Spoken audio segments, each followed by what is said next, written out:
जी student, तो अब बात कर लेते हैं स्ट्रक्चर ऑफ एंजाइम के बारे में। तो हम जैसे पहले पढ़ के आए हैं कि ग्लोबुलर प्रोटीन का बना हुआ होता है एंजाइम, और जिस चीज़ से वो रिएक्ट करता है, जो रिएक्टेंट है, उसका नाम सबस्ट्रेट है। ये दो बातें हम पहले भी पढ़ के आए हैं।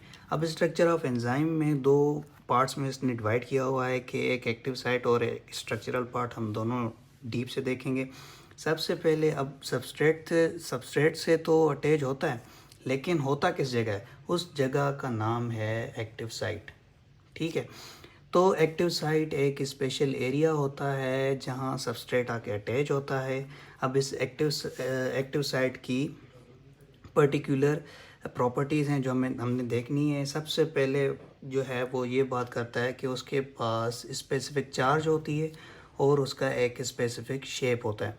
ठीक है। अब चार्ज और शेप तो होता है, ठीक है। यहाँ देख लें, जैसे या तो उसके ऊपर पॉजिटिव चार्ज है या नेगेटिव चार्ज है, या यहाँ एक्टिव साइट जो है ये वाली, यहाँ इसके शेप आप नोट कर लें। ठीक है। अब ये डिफरेंट शेप्स भी हैं, क्योंकि ये एक शेप की नहीं होती, डिफरेंट शेप्स होते हैं और चार्जेस भी होती हैं। अब ये चार्ज और शेप आता कहाँ से? तो जैसे हमने देखा कि ग्लोबुलर प्रोटीन है, उसका बना हुआ होता है। अब प्रोटीन का जो बिल्डिंग ब्लॉक, प्रोटीन एक बिल्डिंग ब्लॉक है, ये छोटे मॉलिक्यूल से बना हुआ होता है, उनका नाम है अमाइनो एसिड। तो एंजाइम के एक्टिव साइट की जगह पर कुछ स्पेशल किस्म के अमाइनो एसिड होते हैं जो इनको चार्ज भी प्रोवाइड करते हैं और इनको शेप भी देते हैं। ठीक है। बस ये इतनी सी बात है कि कुछ स्पेशल अमाइनो एसिड होते हैं जो इनको चार्ज भी देते हैं और इनका शेप भी बनाते हैं। ठीक है। उसके बाद ये जो एक्टिव साइट है, इसके दो रीजन्स होते हैं।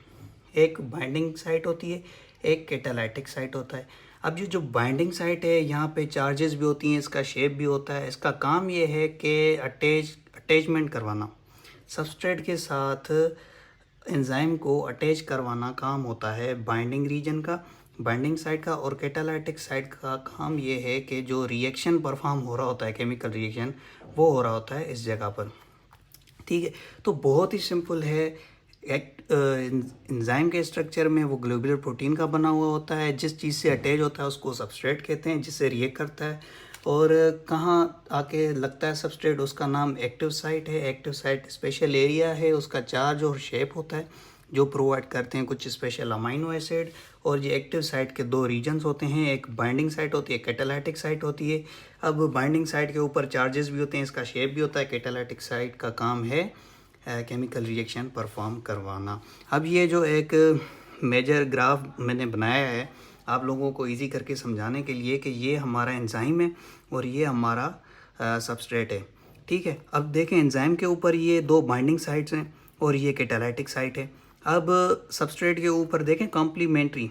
कॉम्प्लीमेंट्री का मतलब ये होता है कि जो दूसरे के साथ मैच करे। अब देखिए, पॉजिटिव और नेगेटिव एक दूसरे को अट्रैक्ट करेंगे। तो ये जब अट्रैक्ट करेंगे तो यहाँ पे क्या होगा, एक टेम्पररी बॉन्ड बनेगा एंजाइम और सबस्ट्रेट के बीच में। तो और यहाँ बीच में जो कैटालाइटिक साइट है वो जो है अपना काम करेगी, केमिकल रिएक्शन परफॉर्म करेगी। तो अब स्ट्रक्चरल पार्ट की बात कर लें तो स्ट्रक्चरल पार्ट में सबसे पहले वो बुक में हमें बता रहा है कि जो एंजाइम है वो दो टाइप्स के हैं। एक सिंपल एंजाइम जो सिर्फ प्रोटीन का बना हुआ होता है, ठीक है। और एक होता है कॉन्जुगेटेड एंजाइम जो प्रोटीन और नॉन प्रोटीन पार्ट का बना हुआ होता है। सही है, सिंपल सी बात है। एक सिंपल एंजाइम होता है जो सिर्फ प्रोटीन का बना हुआ होता है, एक कॉन्जुगेटेड एंजाइम है जो प्रोटीन और नॉन प्रोटीन का बना हुआ होता है। सही है। अब जो ये जो नॉन प्रोटीन पार्ट होता है कॉन्जुगेटेड एंजाइम का, इसको हम कहते हैं कोफैक्टर।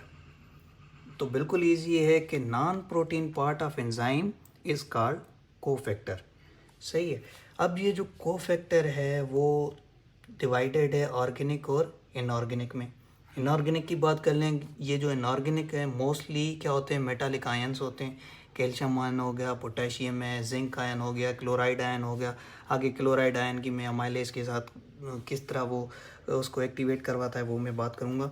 तो ये जो इनऑर्गेनिक कोफैक्टर हैं ये मोस्टली आयंस होते हैं और ये डिटेचेबल होते हैं। डिटेचेबल किस तरह होते हैं इसको मैं डिफ़ाइन करूँगा। ये देखें, ये है एंजाइम है। ये अमाइलेज एंजाइम है और ये है हमारा क्लोराइड आयन। इसको मैं यूं करके लगता हूँ, ठीक है। अब ये अमाइलेज एंजाइम है, ये हमारा हो गया स्टार्च। अब ये जब अमाइलेज एंजाइम को क्लोराइड आके यहाँ अटैच होगा तब जाके ये अमाइलेज एक्टिवेट होगा और ये आके यहाँ सबस्ट्रेट आके एक्टिव साइट पे बाइंड करेगा और एक्टिविटी परफॉर्म होगी। अब ये एक्टिविटी परफॉर्म हो गई, ये अमाइलेज कन्वर्ट हो गया माल्टोज में, बिलफर्ज ये माल्टोज में कन्वर्ट हो गया। तो अब क्या होगा, क्लोराइड वापस आ जाएगा, क्लोराइड वापस आ जाएगा। इसका मतलब पहले लगा, काम करवाया, काम हो गया, अब वापस वो अलग हो गया, इसलिए हम इसको कहते हैं डिटैचेबल। सही हो गया। और उसके बाद हम इनऑर्गेनिक कोफैक्टर्स को नाम देते हैं एक्टिवेटर्स का। अब एक्टिवेटर्स क्या चीज़ है, देखें पहले एंजाइम ये था, स्टार्च भी था, लेकिन अमाइलेज एक्टिवेट नहीं था, ये काम नहीं कर रहा था। जब आके क्लोराइड यहाँ पे अटैच हुआ है इसके साथ, ये एक्टिवेट हुआ है, फिर जाके इसने स्टार्च को माल्टोज में कन्वर्ट किया और फिर वापस क्लोराइड अलग हो गया, डिटेचेबल भी हो गया, और इसको इंड्यूस किया, इसको काम करने के लिए इसको एक्टिवेट किया, इसके लिए हमें इनको एक्टिवेटर्स भी कहते हैं। सही हो गया। ये इनऑर्गेनिक कोफैक्टर। और ऑर्गेनिक जो कोफैक्टर हैं वो डिवाइडेड हैं कोएंजाइम और प्रोस्थेटिक ग्रुप में। बहुत सिंपल है। कोएंजाइम क्या होते हैं, विटामिन्स के डेरिवेटिव होते हैं, जो हम डेली रूटीन में विटामिन्स लेते हैं वो किस काम आते हैं, वो मोस्टली एंजाइम की एक्टिविटीज़ भी करवा रहे होते हैं।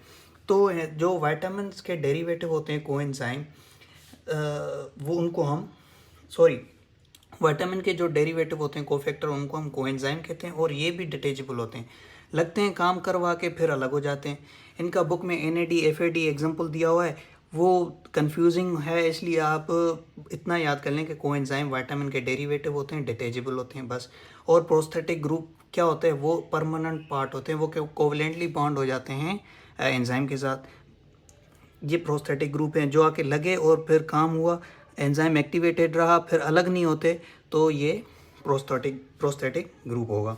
सही है। उसके बाद कॉन्जुगेटेड एंजाइम के दो टर्म बताए हुए हैं बुक में, वो हैं एपो एंजाइम और होलो एंजाइम।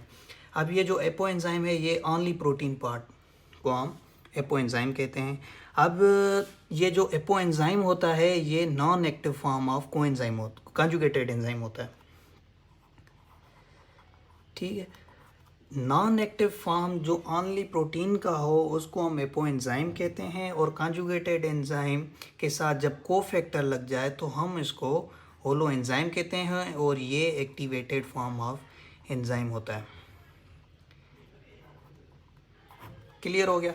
अब बुक में जो है लास्ट में एग्जाम्पल बताया हुआ है पेप्सिनोजिन का।